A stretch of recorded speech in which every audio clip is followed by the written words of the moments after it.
মৰমৰ ছাত্ৰ ছাত্ৰীসকল আজি তোমালোকৰ বিষয় হ'ব নেৰেশ্যন। তোমালোকক প্ৰেজেণ্ট টেন্সৰ 4টা ভাগ অলৰেডি দিয়া গৈছে। নেৰেশ্যনৰ বেছিক কনচেপ্ট দিয়াৰ পিছত পাষ্ট আৰু ফিউচাৰ টেন্সৰ কনচেপ্টখিনি দিয়া হ'ব। এতিয়া নেৰেশ্যনক যদি আমি শিকিব লাগে প্ৰথম আমি জানিব লাগিব নেৰেশ্যন কি। আমি নেৰেশ্যনক অসমীয়াত কি বুলি কওঁ? উক্তি। এতিয়া নেৰেশ্যনত আহে ডাইৰেক্ট আৰু ইনডাইৰেক্ট স্পীচৰ কথা। ডাইৰেক্ট আৰু ইনডাইৰেক্ট স্পীচ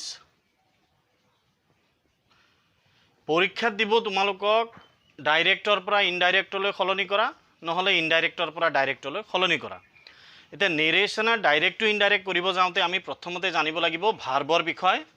ভাৰ্ব সাধাৰণতে আমি নেৰেশ্যনত পাওঁ ৰিপৰ্টিং আৰু ৰিপৰ্টেড ভাৰ্বৰ কনচেপ্টখিনি আমি পাওঁ। এতিয়া কি হয় ৰিপৰ্টিং, ৰিপৰ্টেড আমি কেনেকৈ আইডেণ্টিফাই কৰিম বুলি ক'লে ঊৰ্ধ্বকমাৰ বাহিৰত দিয়াখিনি হ'ব ৰিপৰ্টিং আৰু ঊৰ্ধ্বকমাৰ ভিতৰত থকা কথাখিনি হ'ব ৰিপৰ্টেড ভাৰ্ব। চোৱা উদাহৰণত যদি মই বুজাওঁ তোমালোকক he said I am a player. So' ইয়াত ৰিপৰ্টিং কোনটো আৰু ৰিপৰ্টেড কোনটো সেই কথাখিনি আগত ক্লিয়াৰ কৰি লোৱা। ঊৰ্ধ্বকমাৰ বাহিৰত থকা কথাখিনিক ৰিপৰ্টিং ভাৰ্ব বুলি কোৱা হয় আৰু ঊৰ্ধ্বকমাত দিয়া কোটেড কথাখিনিক আমি কি বুলি কওঁ? ৰিপৰ্টেড ভাৰ্ব বুলি কওঁ। এতিয়া নেৰেশ্যন আমি কৰাৰ আগত ৰিপৰ্টিং আৰু ৰিপৰ্টেড ভাৰ্বৰ কনচেপ্ট যদি আমাৰ সম্পূৰ্ণ ক্লিয়াৰ আছে তেন্তে নেৰেশ্যনৰ বেছিক ৰুলৰ পিনে আমি আগবাঢ়িব পাৰোঁ। এতিয়া নেৰেশ্যনত ডাইৰেক্টৰ পৰা ইনডাইৰেক্টলৈ সলনি কৰোঁতে এইখিনি কথা লিখি ল'ব পাৰা। ডাইৰেক্টৰ পৰা ইনডাইৰেক্টলৈ সলনি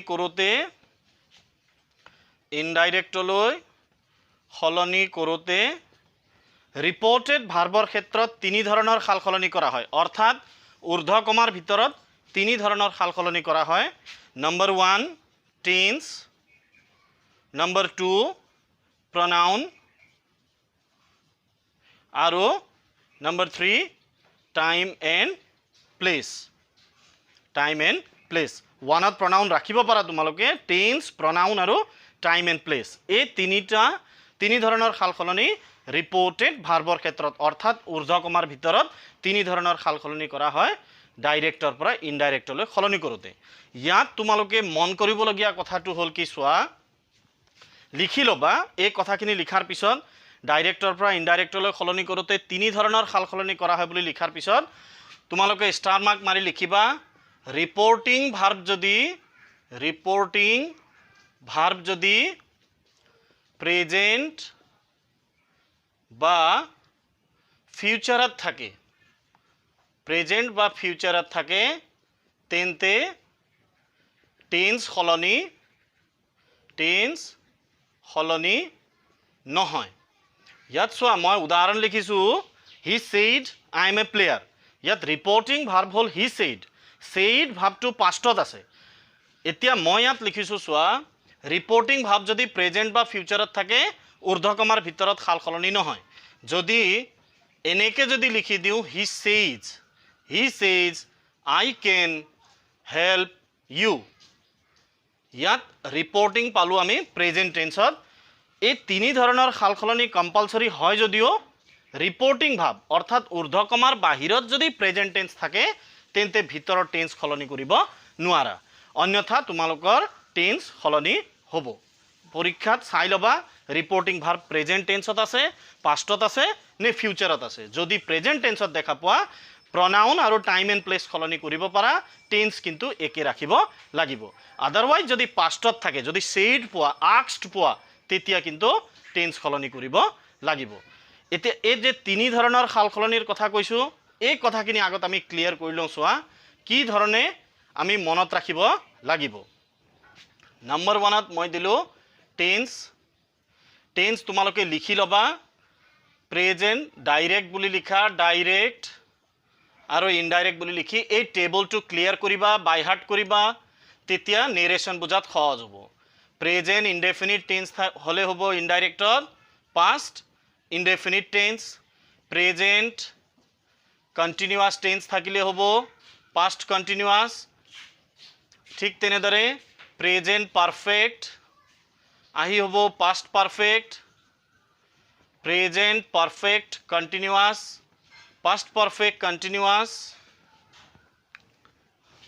তার পিছত past indefinite যদি ডাইরেক্টত থাকে ইনডাইরেক্টত সলনি কৰোঁতে হ'ব past perfect,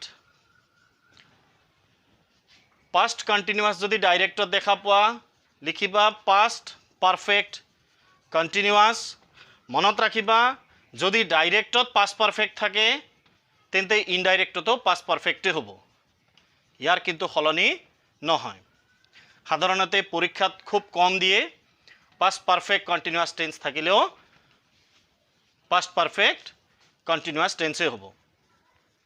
সো এইখিনি হ'ল বেসিক টেন্স। ডাইরেক্টত যদি প্রেজেন্ট ইনডিফিনিট টেন্স থাকে ইনডাইরেক্টত হ'ব past indefinite, প্রেজেন্ট কন্টিনিউয়াস থাকিলে past continuous। সো এই টেবলটো মনত ৰাখিবা, লগত আৰু এটা কথা এড কৰিবা, যদি shall will plus verb one যদি দিয়া থাকে ইনডাইৰেক্টত সলনি কৰোঁতে শুড বা would plus verb one, shall verb one থাকিলেও উড ভাৰ্ব ওয়ান হ'ব, এইটো সাবজেক্টৰ ওপৰত ডিপেন্ড কৰে। ঠিক তেনেদৰে যদি কেন ভাৰ্ব ওয়ান যদি পোৱা তেতিয়া কুড ভাৰ্ব ওয়ান লিখিব পাৰা। আকৌ ৰিপিট কৰিছোঁ, ৰিপৰ্টিং ভাৰ্ব অৰ্থাৎ ঊৰ্ধ্বকমাৰ বাহিৰত যদি হি সেজ বা আই সে, ঠিক তেনেদৰে আস্ক, যদি এনেকৈ যদি প্ৰেজেন্ট টেন্সত যদি ঊৰ্ধ্বকমাৰ বাহিৰত পোৱা ভিতৰৰ এই টেন্সৰ টেবুলটো কিন্তু সলনি কৰিব নোৱাৰা। যদি পাষ্টত থাকে সেড থাকে আস্ক থাকে ইনকুৱায়াৰ্ড বুলি থাকে তেতিয়াহে এই টেন্সৰ টেবুলটো এপ্লিকেবল হ'ব। এই কথাখিনি মনত ৰাখিবা। সো এইখিনি হ'ল টেন্সৰ বিষয়। টেন্সৰ পিছত তোমালোকে জানিবলগীয়া কথা হ'ল প্ৰনাউন। প্ৰনাউনত কি কৰিব লাগে চোৱা, ডাইৰেক্ট আৰু ইনডাইৰেক্ট বুলি লিখি আই থাকিলে হ'ব হি বা সি, আই হি সি, মি থাকিলে দিবা হিম হার, মাই হিজ হার, উই দে আস দেম। তাৰ পিছত ইউ থাকিলে কি কৰিবা চোৱা, সাপোজ ৰিপৰ্টিঙত আমি পালোঁ শেষত হি সেই টু মি, মই টু মি বুলি লিখিছোঁ, তাৰ পিছত ঊৰ্ধ্বকমাত আৰম্ভ হ'ল ইউ, আৰু এই ইউ যদি ঊৰ্ধ্বকমাৰ ভিতৰত যদি সাবজেক্ট হিচাপে থাকে তেন্তে হ'ব আই, আৰু এই ইউ যদি ঊৰ্ধ্বকমাৰ ভিতৰত যদি অবজেক্ট হিচাপে থাকে তেন্তে হ'ব মি। এই কথাটো মনত ৰাখিবা। ৰিপৰ্টিঙৰ ক্ষেত্ৰত সাপোজ হি সেই টু মি বুলি দিয়া আছে আৰু বিগিন হ'ল ইউৰ দ্বাৰা, ইউ আৰ আ ভেৰি গুড বয় বুলি যদি আছে তেন্তে এই ইউক আমি সাবজেক্ট হিচাপে পালোঁ, তেতিয়া আহি হ'ব আই, আৰু যদি সেই ইউ যদি অবজেক্টত থাকে তেতিয়া হ'ব মি। ঠিক তেনেদৰে টু যিকোনো ল'ৰাৰ নাম দিয়া আছে, সীতা সেইটো ৰাম বুলি দিয়া আছে, তাৰপিছত যদি ইউৰ দ্বাৰা বিগিন হ'ল আৰু এই ইউ যদি সাবজেক্টত আছে তেন্তে লিখিবা হি, আৰু যদি অবজেক্টত দিয়া থাকে তেন্তে লিখিবা হিম। ঠিক তেনেকৈ যদি টু যিকোনো ছোৱালীৰ নাম দিয়া আছে চোৱা,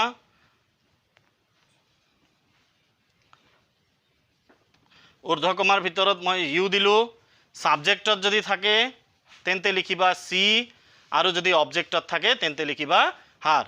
আৰু টু বহু বচন দিয়া আছে, বহু বচন মানে বয়জ গাৰ্লছ যিকোনো থাকিব পাৰে, আৰু যদি ব্ৰেকেটৰ ভিতৰত ইউ আছে ইউৰ ঠাই ইউৰ প্লেচ ইউৰ পজিশ্যন যদি সাবজেক্ট হয় তেন্তে দিব লাগিব দে, আৰু ইউৰ পজিশ্যন যদি অবজেক্ট হয় তেন্তে দিব লাগিব দেম। এই টেবুলটো তোমালোকে মনত ৰাখিবা যদি নেৰেশ্যন শুদ্ধকৈ শিকিব বিচাৰা। টেন্সৰ পিছত আহিব তোমালোকৰ প্ৰনাউন, আৰু প্ৰনাউনৰ এই টেবুলটো কপিত লিখিবা, লিখি মুখস্থ কৰিবলৈ ট্ৰাই কৰিবা, এইবোৰ সলনি নহয়। তাৰপিছত আহিব 3 নম্বৰত আমাৰ টাইম এণ্ড প্লেচ, সময় আৰু ঠাই। Time and place. Time and প্লেচৰ ক্ষেত্ৰত কি হয় চোৱা, সাপোজ দিয়া আছে টুডে, টুডে থাকিলে ইনডাইৰেক্টত সলনি কৰোঁতে হ'ব ডেট ডে, তাৰপিছত যদি পোৱা তোমালোকে য়াষ্টাৰডে, য়াষ্টাৰডে থাকিলে লিখিব পাৰা দ্য প্ৰিভিয়াছ ডে বা দ্য ডে বিফোৰ, যিকোনো শুদ্ধ হ'ব। যদি পোৱা টুমৰো, টুমৰো থাকিলে লিখিবা দ্য নেক্সট ডে বা দ্য ফলোয়িং ডে, দুটাৰ যিকোনো এটা শুদ্ধ হ'ব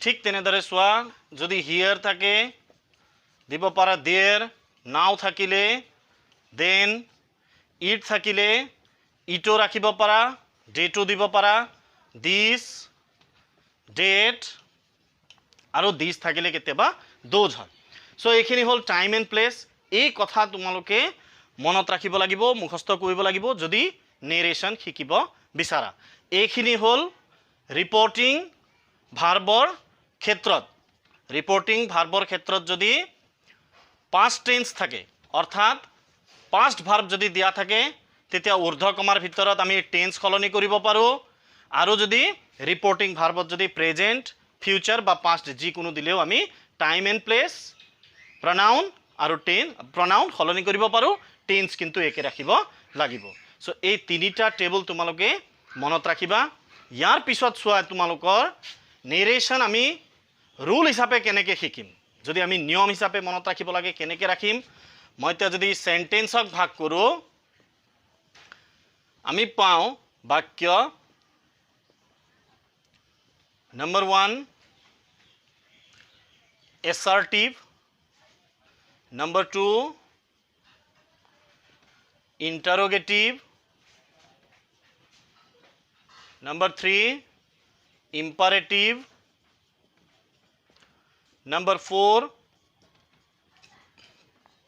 exclamatory और Number 5 होता है optative optative সাধাৰণতে নেৰেশ্যনত প্ৰয়োজন হয় বাবে মই ইয়াত লিখিছো এতিয়া আমি এই বাক্যক বুজিব লাগিব যদি আমি ঊৰ্ধ্ব কমাৰ বাহিৰৰ কথাখিনি যদি আমি জানিব লাগে ৰিপৰ্টিং ভাৰ্বত কি নিয়ম হ'ব যদি তোমালোকে জানিব বিচাৰা তেতিয়া এই বাক্যক তোমালোকে বুজিব লাগিব এইখিনি বাক্যৰ কথা মই কিয় উল্লেখ কৰিছো ঊৰ্ধ্ব কমাৰ ভিতৰত তিনি ধৰণৰ সালসলনি কৰা হয় সেইখিনি হ'ল ঊৰ্ধ্ব কমাৰ বাহিৰত যদি আমি কৰিব লাগে তেন্তে আমি এই বাক্যৰ কথা জানিব লাগিব এতিয়া এছাৰ্টিভ তাৰ পিছত ইন্টাৰোগেটিভ ইম্পাৰেটিভক আকৌ আমি ফাৰ্দাৰ ডিভাইড কৰিব পাৰো যদি আমি এছাৰ্টিভক চাওঁ বৰ্ণনাসূচক বাক্য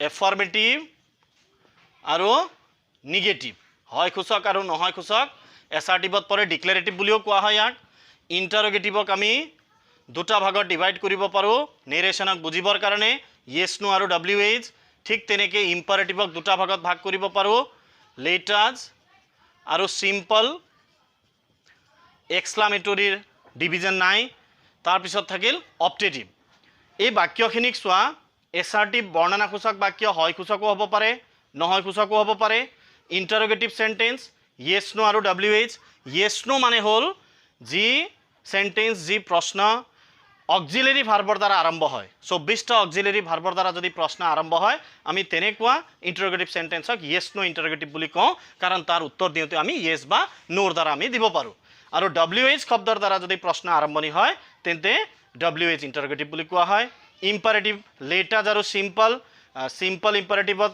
আমি পাওঁ আদেশ উপদেশ অনুৰোধ আদেশসূচক বাক্যক আমি সিম্পল ইম্পাৰেটিভৰ ভিতৰত ৰাখিব পাৰো এক্সক্লামেটৰী সেন্টেন্সৰ ভিতৰত আমি পাওঁ সাধাৰণতে এক্সক্লামেটৰী সিম্বলৰ দ্বাৰা ইয়াক বুজোৱা হয় এক্সক্লামেটৰী সেন্টেন্স এটাক সুখ দুখ আচৰিত আদি সূচক বাক্যক আমি এক্সক্লামেটৰী সেন্টেন্সত ৰাখো আৰু অপটেটিভ হুইচ প্ৰে আশা আকাংক্ষা আদি অপটেটিভ সেন্টেন্সৰ ভিতৰত ৰাখা হয় তে ইয়াত মন কৰিবলগীয়া কথাখিনি হ'ল চোৱা ৰিপৰ্টিং ভাৰ্বৰ ক্ষেত্ৰত ৰিপৰ্টিং ভাৰ্বৰ ক্ষেত্ৰত বাক্য অনুযায়ী নিয়মবোৰ সলনি হয় নেৰেশ্যনৰ ডাইৰেক্টৰ পৰা ইনডাইৰেক্টলৈ বা ইনডাইৰেক্টৰ পৰা ডাইৰেক্টলৈ সলনি কৰোঁতে ৰিপৰ্টিং ভাৰ্বৰ ক্ষেত্ৰত বাক্য অনুযায়ী নিয়মবোৰ সলনি হয় তোমালোকে এই বেসিক কনসেপ্টখিনি আৰু এই তিনি ধৰণৰ সালসলনি বুলি যে মই কৈছো সেই কথাখিনিক যদি ক্লিয়াৰ কৰা তেন্তে দেখিবা নেৰেশ্যন বুজাত তোমালোকৰ সহজ হ'ব